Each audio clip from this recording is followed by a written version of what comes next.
To whom does your life belong? Who owns you? Most people instinctively answer, I own myself.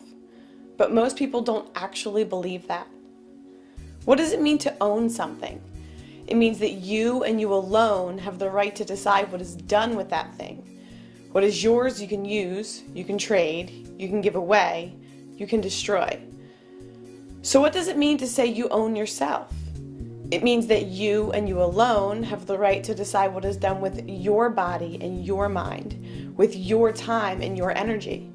If someone else had the right to decide what is done with your body and your mind, your time and your energy, then he would be your owner and you would be his slave. So, are you anyone's slave? Do you pay taxes? Do you feel obligated to obey whatever the politicians decide to call law? Do you imagine that someone else has the right to control you, to rule you? Do you vote? In every political election, you are asked to decide who you want owning you, but owning yourself is never one of the options offered. The only choice you are given is the choice of which politicians will coerce and control you by way of so-called regulation and legislation, and confiscate what you produce by way of taxation. Whoever wins, you will be extorted and dominated. When you vote, whether you win or not, you are accepting that someone else has the right to rule you. You are conceding the state's authority over you. You are agreeing that you are going to be someone's slave, with the only question being which political master will own you. If you believe that you have an obligation to pay taxes, if you concede that it is up to someone else to decide how much of your earnings they will let you keep, then you are their slave. If you own yourself, you don't need the permission of anyone, any individual, any group, any collective, any country, any legislature, to run your own life, make your own choices, and keep the fruits of your own labor.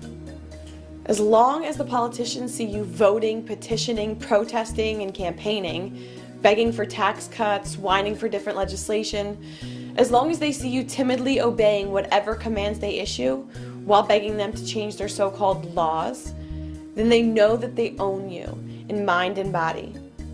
Writing or calling your congressman merely tells him that you still think he's important, that you still view him and his fellow parasites as authority, and that you still think it's his choice whether to let you be free or not. As long as you play their games and legitimize their system, obeying their so-called laws and paying their so-called taxes, acting as if they are your rightful lords and masters, the tyrants know they have nothing to fear. The slave master doesn't mind his slaves pitifully begging for mercy, as long as they keep obeying and keep producing wealth for the master to steal. Those in power aren't worried about elections or petitions. What they do fear is that one day their victims will realize the truth, will stop believing in the divine right of politicians, will stop calling liars and crooks lawmakers, will stop calling the tyrants, mercenaries, law enforcers, will stop believing that anyone has the right to rule them, will stop imagining authority where there is none, will realize that they own themselves, and will stop bowing to the parasitical, anti-human beast called government. If you own your time and effort, and the fruits of your labor, then stop asking nicely to be allowed to keep it. If you own yourself, then stop asking nicely for legislative permission to run your own life. If you actually believe in unalienable rights and individual liberty and freedom, then stop asking nicely for the sociopathic parasites to let you be free. For humanity to be free, people need to stop thinking, talking, and acting like slaves. Stop bowing to megalomaniacs. Stop paying tribute to sociopaths. Stop obeying political parasites. If you truly understand that you own yourself, then start acting like it.